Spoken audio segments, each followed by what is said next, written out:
Sir, can you please introduce yourself first? I am Dr. Praveen Kumar. I am Secretary of Telangana Social Welfare and Tribal Welfare Residential Educational Institutions. I'm very happy to be here. Sir, we have known and have come across a lot, heard a lot about the social welfare, your institution. Can you please tell us the latest developments that you have that has made to the news? I think latest developments are like Telangana government is investing heavily into residential education. Probably no state in India is doing that. And the latest is we are entering into the higher education sector as well, particularly for women. Because there are no opportunities for the women to go for higher education, particularly from poorest of the poor backgrounds in rural areas. So that is the reason why government has started about 52 residential degree colleges, and each college is costing us about 30 crores rupees, but it's worth the investment. So as a result, we could successfully break the cycle of early marriages. And similarly, we are going to start computer laboratories in each and every school. And also, we are trying to reduce the dependence of students over the teachers. So these are some of the interesting experiments that we have been able to do this year. And sir, we also have come to know that the number of applications in your residential institution has gone up like anything. And can you tell us what are the figures and how many you are able to accommodate, and are you able to justify the numbers? Very good question, Sudhir. Every year we recruit about 30,000 students into fifth grade. Uh, Almost for 7 to 8 years till 2014, there used to be 7 to 8,000 vacancies because the schools were not that attractive. But ever since our CM Sri K. Chandrasekhar Rao took over, he started infusing new energy and enthusiasm into our schools. As a result, today for every one seat, almost 8 candidates apply, and we are not able to provide accommodation to more than 30,000 students. So the vision of the government is no child should be left behind just because he or she is poor, and just because he doesn't have or she doesn't have access to the best possible education. So in our state, the philosophy is the state is the sole custodian of all the children, no matter whichever socioeconomic background they belong to. So that is the philosophy with which we are going ahead in our schools. Can you tell us the numbers, how it started? Now, what is the total capacity of your institutions? Very good question.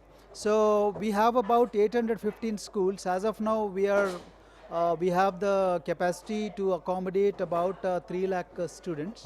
By 2021, we hope to cover about 8 lakh students in residential education. Mind you, residential education societies, they cater to the rural but very talented but poor children. So that is a metric with which we are going ahead.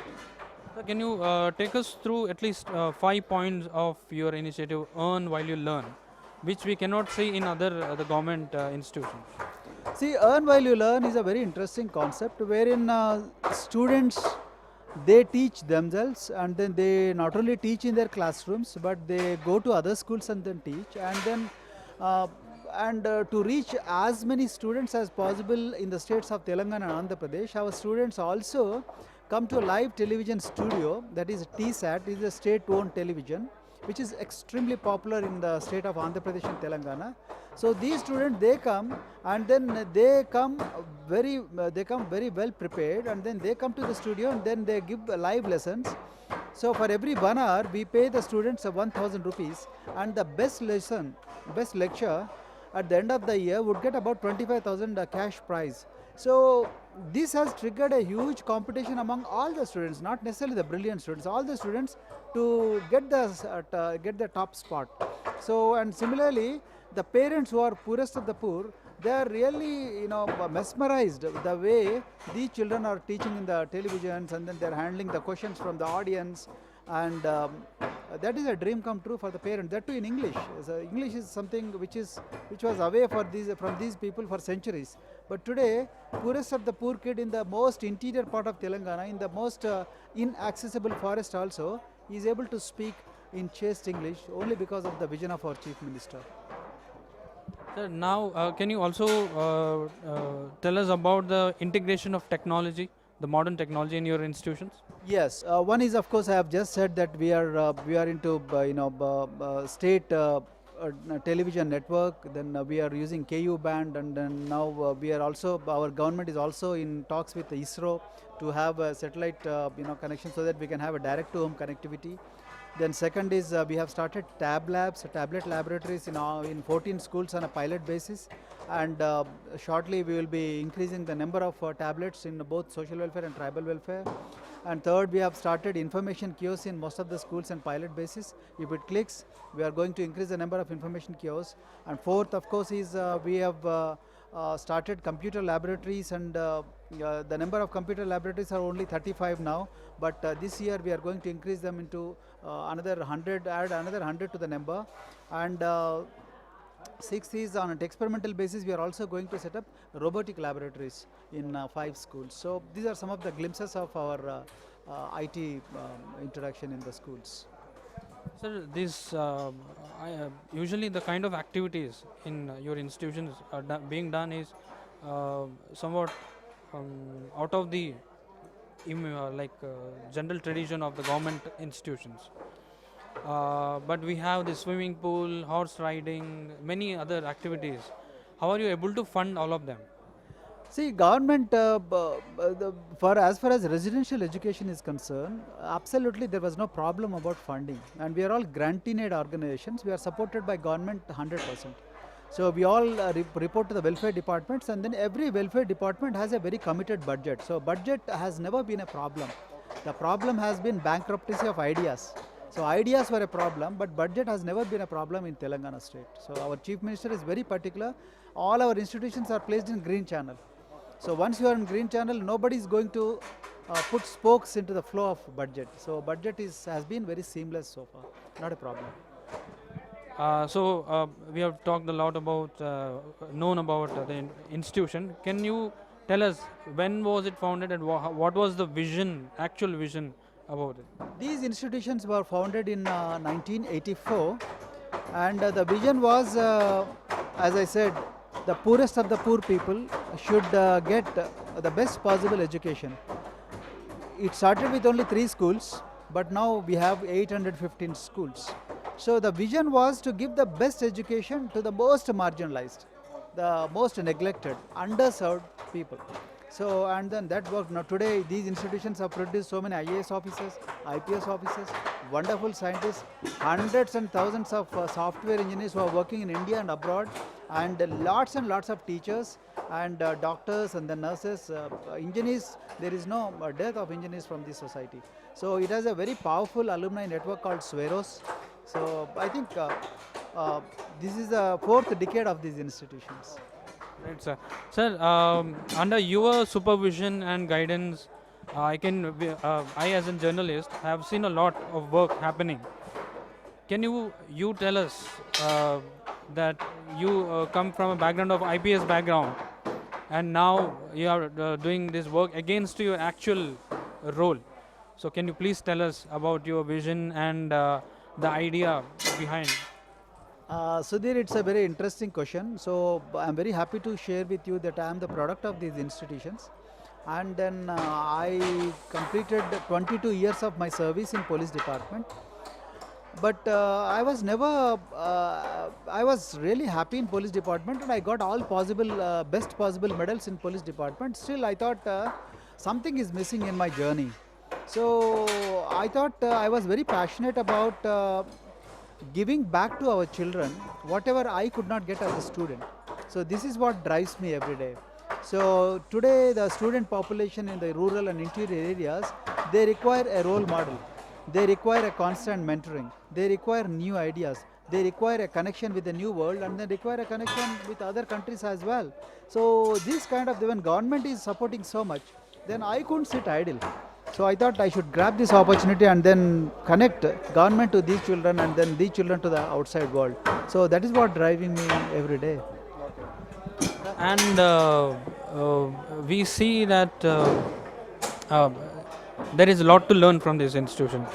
what is the challenge you as a government official?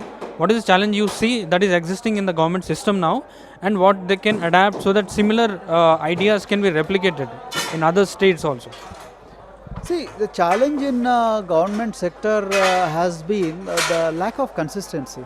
A, B, the quality of when it comes to education, the quality of teaching has been a problem. Then third is not living up to the expectations of parents and then the students.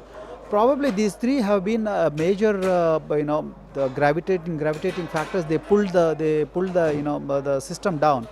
But in our state, at least, I can tell you, we have concentrated on recruiting the right teachers, not through our own boards. This time we have outsourced the entire activity to Telangana State Public Service Commission, a constitutional body. So generally, constitutional bodies, they don't recruit teachers. Teachers are generally recruited by the district collectors or some other organizations. But this time we made it a point that to ensure absolute transparency, to ensure the best quality enters into the system, our chief minister has outsourced it to the State Public Service Commission. So we are going to recruit about 10 to 15,000 teachers at one go into the system. A. B. At one stroke, we have converted all the schools into English medium schools. Not that we are neglecting our mother tongue. We continue to emphasize on the learning of mother tongue, but the crux is we should, after learning mother tongue, what? At the end of the day, you should be employable. You should be linked to the global market, and then you should be able to cross your borders and go to other places as well. So we are equally concentrating on Hindi and English instruction. So at one stroke, all our schools have become English medium schools. Then third is we are following the multi-pronged strategy. Say training teachers and then waiting the teachers to train the students is not going to help us in the long run. So while you train the teachers, you should also train the students. So both have to go hand in hand. Then only a generation can be saved. So these are the three things I think which any state government. Fourth, of course, is day schooling has limits. Residential schools also have limits. But the talented children among the poorest must be rescued, and then they should be given the best education, because they are going to become the leaders, and then they are going to be the role models, and then they are going to the people who can liberate the rest of the communities from poverty, illiteracy and backwardness. So while we concentrate on day education, but there should be an equal emphasis on residential education, so that these children can get everything what they would have otherwise not got. Thanks for sharing your thoughts with us, sir. Thank you. Thank you. You can also tell us about the World Education Summit. I am also very happy that I am a part of World Education Summit, and I have met a lot of outstanding people and the companies which are doing a phenomenal work, and I have also met some companies which are doing a lot of out-of-box things, and then I also had an opportunity of sharing the vision of our Chief Minister, our government and KG to PG mission, and so many world leaders are here, and I think it is a wonderful place to learn and share our things with others as well. Thank you, sir. Thank you.